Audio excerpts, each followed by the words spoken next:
नेपाल में आया एक बार फिर भयंकर भूकंप, चली गई सैकड़ों मासूम लोगों की जानें, दिल्ली की बड़ी बड़ी इमारतों को हिलाया। खतरनाक भूकंप ने पूरे भारत को डराया। क्या वैज्ञानिकों का दावा सच हो जाएगा? क्या भारत भी नेपाल जैसा मिट्टी में मिल जाएगा? आपने हाल ही में नेपाल का भयंकर भूकंप तो देखा ही होगा, जिसमें सैकड़ों मासूम लोगों की जानें चली गई। लेकिन एक बार फिर एक हफ्ते के अंदर में ही दूसरा भूकंप देखने को मिल गया। नेपाल की भूकंप ने पूरे भारत को भी हिला डाला है। भारत के लोग सदमे में आ चुके हैं, क्योंकि वैज्ञानिकों ने ऐसा दावा किया है कि ऐसा भूकंप बहुत ही खतरनाक होता है। वैज्ञानिकों ने आखिर भारत को लेकर क्या कहा है, इसके बारे में हम आपको आगे बताएंगे। लेकिन इससे पहले जान लेते हैं कि नेपाल में जो भयंकर भूकंप आया, कितनी बड़ी तबाही हुई, और जब नेपाल में भूकंप आता है तो फिर भारत को क्यों हिलाता है। आखिर कब आने वाला है भारत में भूकंप, सब कुछ आपको इस वीडियो में पता चल जाएगा। दरअसल आपको बता दें कि एक हफ्ते पहले जब नेपाल में भूकंप आया था, उस समय रात के 12 बज रहे थे। लेकिन इस बार जो भूकंप आया है, शाम को 4:18 पर महसूस किया गया है। कोई मार्केट में सब्जियां खरीदने जा रहा था, तो कोई कंपनी से अपने घर लौट रहा था। कई लोग बाहर टहलने के लिए निकले थे,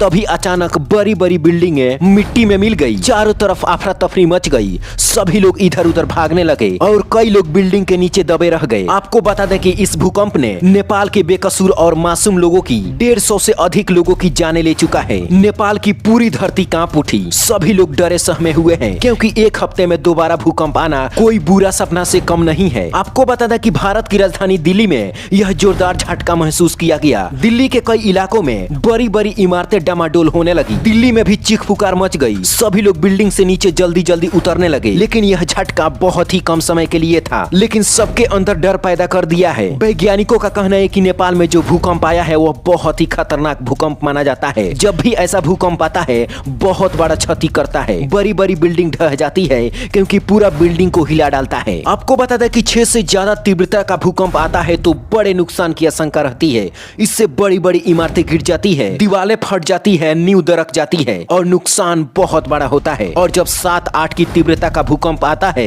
तो बेहद ही विनाशकारी माना जाता है। आखिर क्यों आता है भूकंप, तो आपको बता दें कि धरती के अंदर टेक्नो प्लेटों के टकराने से ऊर्जा बाहर की ओर निकलती है, और जो उथल पुथल पैदा होती है वह भूकंप के रूप में हमारे सामने आती है। नेपाल में बार बार भूकंप आने और दिल्ली तक महसूस होने की सबसे बड़ी वजह है, नेपाल दुनिया के उन सबसे खतरनाक क्षेत्र में शामिल है जहां टेक्नोटेनिक प्लेट्स सबसे ज्यादा एक्टिव मोड में है। उसका असर उत्तर भारत तक होता है, क्योंकि वह उससे जुड़ा हुआ है। इसीलिए यह झटका बार बार हमें महसूस होता है। और वैज्ञानिकों ने ऐसा दावा किया है कि बार बार ऐसा भूकंप आना या भारत में भूकंप के झटके महसूस होना कोई खतरों से खाली नहीं है। यह किसी भी समय विकराल रूप ले सकता है, जिसमें बहुत बड़ी तबाही हो सकती है, लेकिन इसका कोई भी सटीक टाइम नहीं है। अगर आपको भी ऐसा झटका महसूस हो तो तुरंत अपने घर से बाहर निकल जाएं और कहीं खुले मैदान में चले जाएं। खुले मैदान में जाने से आपकी जान बच सकती है। क्या आपने भी कभी भूकंप के झटके महसूस किए हैं? तो नीचे कमेंट बॉक्स में अपनी राय जरूर बताएं। Bureau report, black Bharat TV.